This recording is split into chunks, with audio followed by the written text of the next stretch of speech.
That was my first boo-boo of the day. It was supposed to record earlier, but that's okay. We're here now. So all that other stuff I got to remember. But yeah, so this is why we're here. This is why we're here to explore the possibilities of doing something a little bit different. So that does not mean to quit your job or blow up your life or wherever you are right now. And yet what it does mean is to take that opportunity to look at things a little bit differently, to position yourself in a different way. And so one of the things that I promised in this was that I was going to show you the number one thing that holds most people back when it comes to this. And here's the very cool thing about it. It is also one of the top ways that you can monetize your gift and your message. So here it is.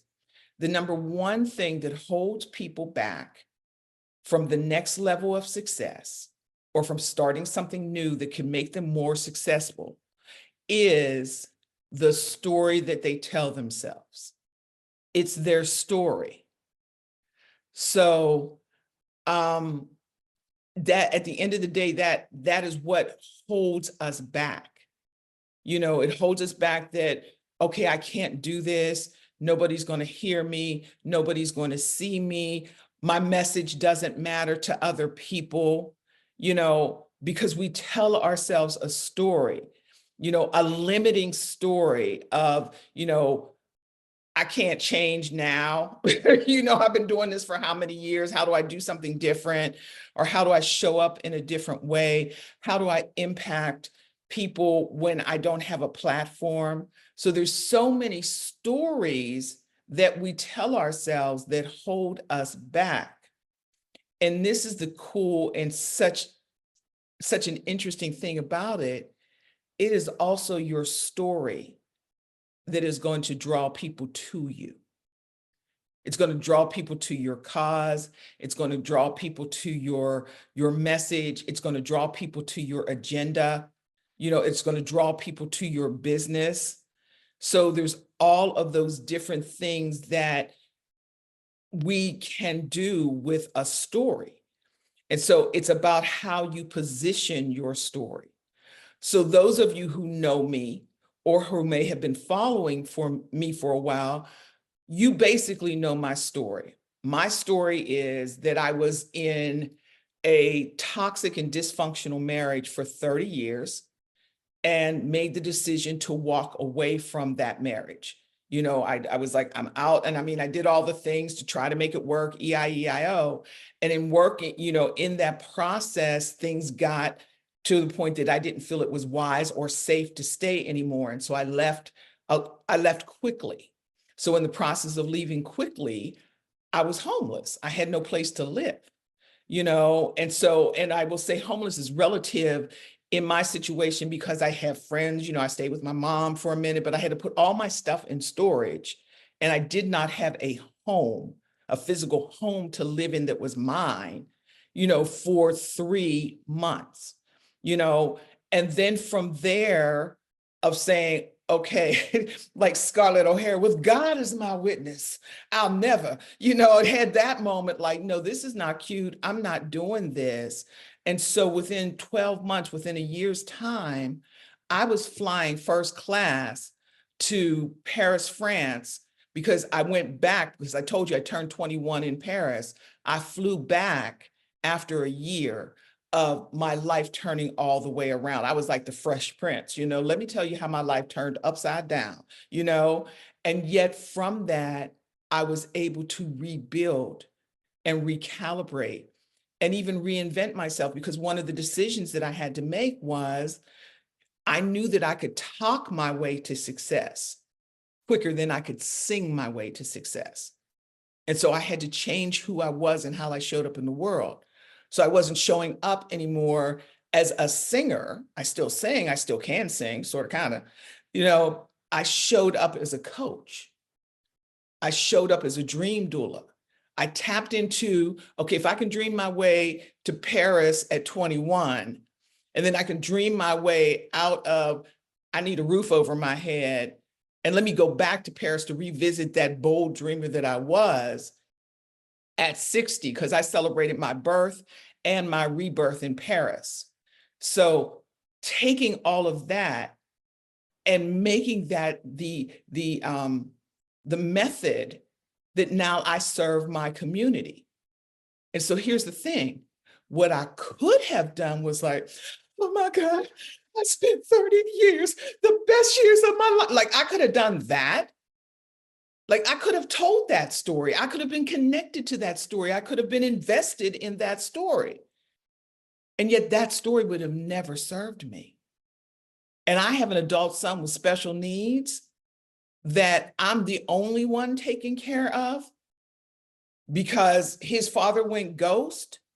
And so my responsibility is to create a special needs trust to make sure that when I'm not here, he's good. So I didn't have time for the tearful story. I didn't have time to be the victim. I had to make a decision to tell a more engaging and a more empowering story. Hey, I hope you're enjoying this episode. I just wanted to take a minute to tell you that you need to be sitting in this chair or a chair very much like this. There is somebody who needs to hear your message, and you can build a freedom lifestyle brand that will give you the time and the financial freedom to focus on the things that matter most to you, spending time with those that you love, traveling, supporting the organizations and nonprofits that are important to you. And you can do that by what? Telling a better story. So join me in my Standout Storytelling Live, where I will teach you how to create and craft your transformation story that begins to give your audience an opportunity to connect with you, to know that what you have to offer is what they need. So if you're ready to build your brand and build your lifestyle and build a business around it while making a difference in the lives of others, click the link and get the information on how you can register for Standout Storytelling Live.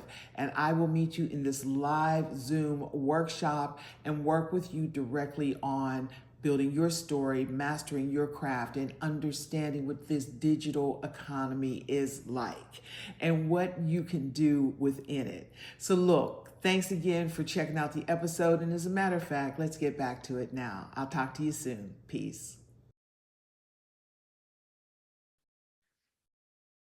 So it all comes down to what choices you make around your story.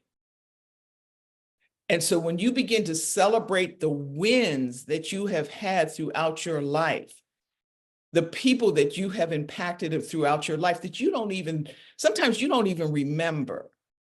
Now, I'm very intentional about telling the people that have touched my life, thank you, as often as I can. And yet that's another story we can tell. Like, I did so much for so many and nobody said thank you. Nobody appreciates me. Again, and it doesn't mean that it's not the truth. The question is, does it serve you? Does the story that you are telling yourself serve you? And so how many, even as I'm talking, how many people can say, oh, wow, I forgot about that, or there's a story that I can tell, or even I told that story, maybe I need to rephrase it. If that is anybody in here, if you have a story that has come up just through this conversation right now, just put a 3 in the chat. If you have a story that's come up for you that you're thinking about and may even be able to reframe. Yes. Yeah. Big 3. Yes, ma'am. I know that's right. Yes. Yes, yes, yes. And so that's the thing, what we do with our story, because here's the T. I can teach you every strategy. I can teach you how to market. I can teach you how to put a course together. I can teach you how to price a course. I can teach you all of that. And yet, if you are not in the right headspace to do that, it doesn't matter. And here's the other thing, even if you get like, okay, gung ho, let's go, when the hard times hit, and they will, because none of this is like, airy fairy poof or I dream of genie. You know, it's none of that. We are going to have challenges. And yet again, it is the way that we are able to reframe the narrative, to control the narrative. That is what's going to make all the difference in the world. It's going to make the difference in our lives. It's going to make the difference in our businesses. It's going to make the difference in our experiences. And so I really want you to be very mindful. If you get nothing else from today, let's really look at how do we frame our narrative? How do we frame or reframe our narrative?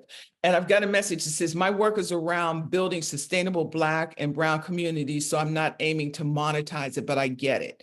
So yeah, and yet the only way that we can build sustainable communities is with money.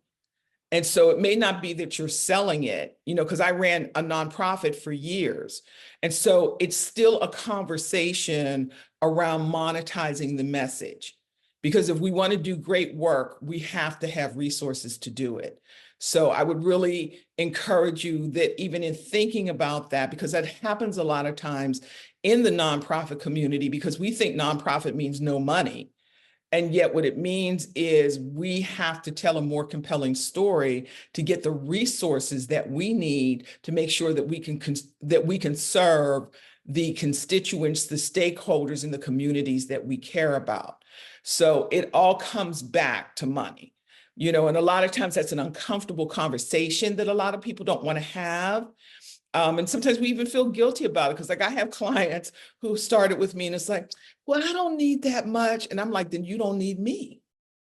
Like if you are in that I don't need that much space, I am not your girl. And I'm not saying you have to go after a million, but if you are already playing yourself short when you start working with me, I'm not the girl for you. You know, and that's the thing we have to know too. When I talk about dream clients, I want clients that I can help. You know, I want to see my clients win. And so if you're playing small or playing afraid, you know, I'm not your girl. And so fortunately, she heard me and was like, okay, let's do it, which was like so cool, you know, because she's done the work. She's lived a life of service. And so why would she not be able to live a life of significance and impact and comfort, financial freedom?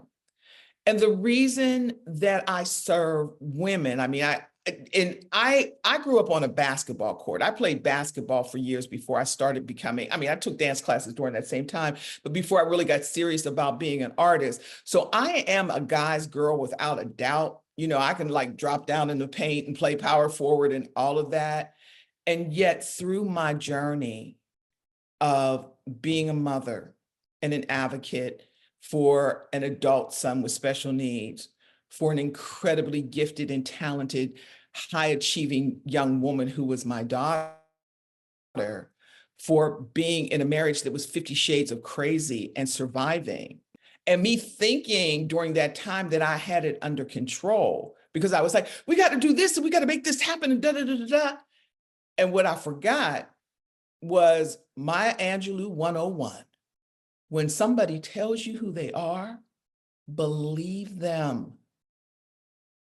And so here I am fighting for something that I was the only one fighting for it, and then leaving. I'm like, wait a minute, I'm leaving with no money, nothing but debt? Like I did that? I'm that chick? Like I never expected to be that chick. And yet here I was like, okay, girl, wake up call, hello. You thought you were handling it, but you weren't. And so again, I had to own that. And that's not their fault. That's my responsibility. So again, tell yourself a better story. Well, that didn't go well. Whoops, didn't make the right choice on that one. I got to fix this. And so that is the thing, because like, look, we all have some stuff in our lives that we're like, yeah, dang, you know, did that really happen? Or did I really do that? Or did I end up there? Or have I ended up there? Whatever that question is. And yet we get to say, okay, this is where it is. This is what it is. It's not my choice. It's definitely not what I believe was for my highest good, but I'm here. And I've got skills and I've got an opinion. And even if I didn't work it right the first time, I can keep moving. So again, it is reframing the narrative, telling your story from a position of hope, expectation, power. And that's really interesting because, like, how do you tell a powerful story from a position that feels powerless? That's when we have to tap back into who we know ourselves to be, who we know ourselves to be, what we know our calling is. And so if we're going to do this and look at, okay, how do I take this information? Because this is all great information. How do I take this information and now apply it to my life, to my business, to my calling, to my purpose? And so this is a thing, this is your takeaway from today. Your assignment is twofold. I want you to get really clear on what is your gift. When you drill it all down, what is your gift? What is that thing that it's like, that is in you? And if you're not sure, ask the people around you, ask the people, because again, we have touched lives and we're not even sure. We don't even realize that we have, or sometimes they may not, like when Jesus healed the 10 and only one came back and said, thank you. Just because people didn't say thank you doesn't mean that you didn't do it. And so instead of being attached to not getting the thank you, get more connected with, oh, I did that. So really get in touch with, what is it that I do? And then this is the next part. I want you to tap into, what is your dream? And so many of us are like, child, I'm 62. I ain't dreaming about nothing, right? And yet we're still here. What is your dream? What is that thing? And maybe you've accomplished a lot, you know what I'm saying? And yet there's like still one more thing, like, I'd still love to do that. That's one thing I just really would love to do. So what is your dream? And then who will benefit from your dream? Who will benefit from you having been here? That's like legacy. What's the legacy that you leave behind? And not only thinking about the leaving it behind, who do you get to enjoy this stage of your life with?